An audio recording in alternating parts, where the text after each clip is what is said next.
આખરે કોંગ્રેસના ઉપાધ્યક્ષ રાહુલ ગાંધીની મુલાકાત વખતે થયેલા કોંગ્રેસનો જૂથવાદ બહાર આવતા કોંગ્રેસના નેતાઓમાં ખળભળાટ મચી જવા પામ્યો છે.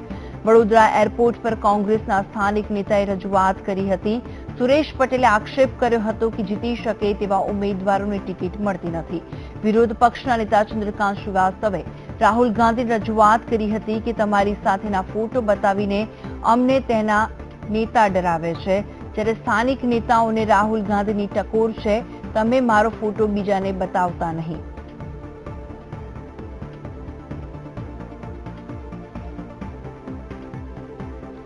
તો આ સાથે જ અમારા સંવાદદાતા જોડાઈ ગયા છે માનુ ચાવડા. માનુ, જણાવશો કે જે રીતે કોંગ્રેસના ઉપાધ્યક્ષ રાહુલ ગાંધી જે રીતે મુલાકાત વખતે કોંગ્રેસનો જે જૂથવાદ છે તે ચરમસીમાએ પહોંચેલો છે, તેને લઈને જે વાત ઉચ્ચારવામાં આવી હતી, શું કહેશો તેને લઈને?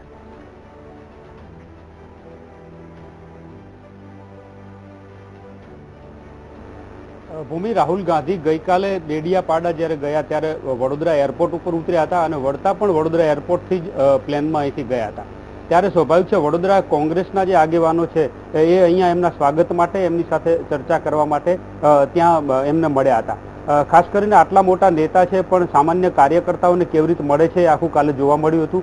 રાહુલ ગાંધીએ એરપોર્ટ ઉપર જ આ તમામ જે વડોદરાના આગેવાનો છે કોંગ્રેસના, એમની સાથે વાતચીત કરી હતી. આપણી સાથે વડોદરા શહેર કોંગ્રેસના પ્રમુખ જોડાયા છે પ્રશાંતભાઈ પટેલ. આપણે એમની સાથે વાત કરીએ કે આટલા મોટા નેતાએ કેવી રીતે એમની સાથે વાતચીત કરી, આખી વાતચીત શું હતી. પ્રશાંતભાઈ, ખાસ કરીને કાલે તમે મળ્યા જ્યારે રાહુલ ગાંધીને, આટલા મોટા નેતા આપને મળે છે, શું કંઈ વાતચીત થઈ, કેવું એમનું જે વર્તન હતું? એમનું વર્તન એક નેતા જેવું તો હતું જ નહીં. ગાંધી ફેમિલીમાંથી રાજકારણ એમના નસમાં હોય, પણ એક વસ્તુ એમને મળ્યા પછી એક વસ્તુ હકીકત એવી જાણવા મળી કે કોંગ્રેસ એક વિચારધારાવાળી પાર્ટી છે. એમનું કહેવું બહુ ચોખ્ખું હતું કે જે રીતે ભારતીય જનતા પાર્ટી જુઠ્ઠું બોલીને પ્રજાને મૂર્ખ બનાવવાનો ધંધો કરે છે એ કોંગ્રેસ પાર્ટી કોઈ દિવસ નહીં કરે. કોંગ્રેસ પાર્ટી માત્ર ને માત્ર લોકો વચ્ચે જઈને એમની જે સમસ્યા છે એનું આપણે બને ત્યાં સુધીને વહેલામાં વહેલું એનું સમાધાન કરીને એનું નિરાકરણ કરીએ, એ જ કોંગ્રેસ પાર્ટીની કાર્યકરથી માંડીને કોઈ પણ લીડર હોય એનો રોલ આ હોવો જોઈએ. બીજી વાત એવી એમની છે કે આપણે લોકોના મનની વાત સાંભળવાની જરૂર છે, આપણે આપણા મનની વાત કહેવાની જરૂર નથી. એમની વાત એ છે કે ભાઈ એમાં જ દેશનો વિકાસ છે. સાહેબ, ગુજરાતના રાજકારણ વિશે, વડોદરાના કોંગ્રેસની સ્થિતિ ઉપર શું વાત થઈ? કંઈ ગુજરાતના રાજકારણ વિશે વાત એવી થઈ કે ગુજરાતમાં એક ખોટો પ્રચાર ભારતીય જનતા પાર્ટી કરી રહી છે કે ગુજરાતના 5 નેતાઓ 5 પાંડવોમાં સંપ નથી.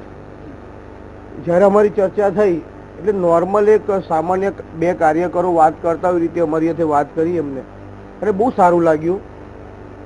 અમને ઉત્સાહ પણ અમારો વધ્યો અને એમને નિખાલસથી પૂછ્યું કે ભાઈ ગુજરાતના જે 5 પાંડવો છે, એટલે અમે કીધું આ 5 પાંડવો જ કોંગ્રેસ જીતાડશે. એમને બહુ બહોળો અનુભવ છે અને સિનિયર છે અમારાથી. યુવાનોને પણ મહત્વ આપે છે, મહિલાને મહત્વ આપે છે, પણ એક ભાજપ દ્વારા પ્રચાર થઈ રહ્યો છે ને કોઈક ને કોઈક જગ્યાએ કોઈ એકબીજા માટે મતભેદ છે. ત્યારે રાહુલ ગાંધીએ નિખાલસથી એવું કીધું કે 5 પાંડવોની જવાબદારી મારી પર છોડ દો.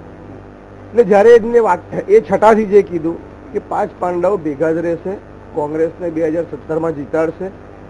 તમે બધા લોકો વચ્ચે જઈને લોકોની વેદનાઓ સાંભળીને છેલ્લી લડાઈ નીચલી પાયાની જે હોય, જેલમાં જવું પડે તો જેલમાં પણ જવાનું, પણ ભારતીય જનતા પાર્ટી જે પબ્લિકને ડરાઈ રહી છે એનો સામનો કરો. સુરેશભાઈ પટેલે કંઈક રજૂઆત કરી કે જીતી શકે એવા ઉમેદવારોને ટિકિટ મળતી નથી. આમાં એમનો શું પ્રતિક્રિયા હતી? ઉમેદવારમાં તો એવું હોય કે કોંગ્રેસ એક મોટો પરિવાર છે અને કોંગ્રેસમાં કંઈ 1-2 જણથી કોંગ્રેસ પાર્ટી ચાલતી નથી. કોંગ્રેસ પાર્ટી એક પરિવાર છે, એટલે બધાની મહેનત લગનથી ચાલતી હોય છે. અને જીતી શકે ઉમેદવાર એ તો પ્રજાએ જ નક્કી કરવાનું હોય છે. કોઈ પણ ઉમેદવાર, ભારતીય જનતા પાર્ટીની આપણે વાત કરીએ તો કેટલાક ઉમેદવારના લોકો મોઢા પણ નથી જોયા હોતા, પણ પ્રજા વોટ આપે છે. પણ ટિકિટ તમે એવી આપો કે જેને લઈને લોકોમાં ઉત્સાહ વધે, કાર્યકરોમાં. પ્રજાની વચ્ચે નીકળેલો માણસ હોવો જોઈએ, પ્રજાના કામ કરેલા હોવા જોઈએ, કાર્યકરોમાં પ્રચલિત હોવો જોઈએ. આવા ઉમેદવારોને આપીએ ટિકિટ તો સારું વાતાવરણ બને શહેરમાં, એવી બધાની ડિમાન્ડ છે. શું પ્રતિક્રિયા હતી રાહુલ ગાંધી? રાહુલજીએ ચોખ્ખું કીધું, આ જ વાત કરી એમને કે ભાઈ ઉમેદવાર આ વખતે દર વખતે ઉમેદવાર સારા જ હોય છે, પણ કોઈક જગ્યાએ કાર્યકરો મહેનત કરવામાં ખામી રહી ગઈ હોય છે. એટલે મહેનત પણ એટલી જ કાર્યકરની નૈતિક જવાબદારી આવે છે, કારણ કે કાર્યકરથી જ પાર્ટી મજબૂત થાય છે અને કાર્યકરથી જ કેન્ડિડેટ જીતે છે. ચંદ્રકાંતભાઈએ કંઈક વાત કરી કે તમારો ફોટો દેખાડીને અમને અહીંના આગેવાનો ડરાઈ રહ્યા છે. આ વાતમાં એમની શું પ્રતિક્રિયા હતી અથવા આ શું વાત થઈ હતી? નોર્મલ વાત એવી હોય કે રાહુલજી જે રીતે નિખાલસથી બધા કાર્યકરોને પરિવાર જેવું મળે છે, એટલે કોઈને એવું હોય કે ભાઈ હું રાહુલ ગાંધીનો ખાસ છે. એટલે રાહુલ ગાંધીએ એક જ વાત કરી કે જે પ્રજા વચ્ચે રહીને પ્રજાના કામો કરશે એ જ મારો કોંગ્રેસનો પરિવાર. છેવટે શું લાગ્યું આનાથી વડોદરા કોંગ્રેસમાં અથવા તો મધ્ય ગુજરાત કોંગ્રેસમાં ઉત્સાહ જાગશે? શું લાગે છે અમને મુલાકાત? રાહુલજીની મુલાકાતથી એક વસ્તુ ચોક્કસ છે કે 2017માં આજે આવ્યા છે, ડેડિયાપાડા આવ્યા, બીજા વિસ્તારોમાં પણ જશે, પણ એમની મુલાકાતથી અને પ્રજા વચ્ચે ગુજરાતમાં જે રીતે એમને રણનીતિ બનાવી છે એનાથી 2017માં પરિવર્તન 100% આવશે. કારણ કે યુવાનોને નિખાલસ, સાચું બોલે, લોકો વચ્ચે જઈને કામ કરે, એ છબી જે છે રાહુલ ગાંધીજીની, એ છબીને લોકો યુવાનો પસંદ કરે છે. અને રાહુલ ગાંધી સાથે યુવાનો છે અને યુવાનો સાથે સાથે સિનિયરો પણ રાહુલ ગાંધીની વિચારધારા સાથે જોડાયેલા છે. કાલની જે વાતચીત છે એના ઉપરથી જૂથબંધીમાં જે સંકળાયેલા વરિષ્ઠ નેતાઓ છે એમને કંઈ સંકેત મળશે એવું લાગે છે?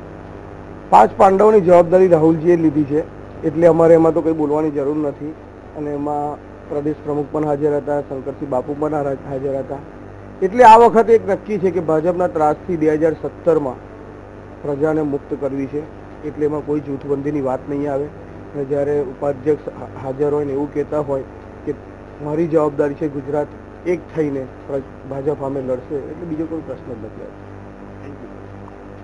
તો ભૂમિ, જે ગઈકાલે વાત થઈ છે નિખાલસ રીતે અહીંના જે આગેવાનો છે, જે વડોદરા શહેર કોંગ્રેસના આગેવાનો છે એમને પણ રાહુલ ગાંધીએ સાંભળ્યા છે અને ખુલ્લા દિલથી વડોદરા કોંગ્રેસના જે આગેવાનો છે એમની જે વાત છે એ પણ એમને રજૂ કરવાનો મોકો મળ્યો હતો. જી ભૂમિ.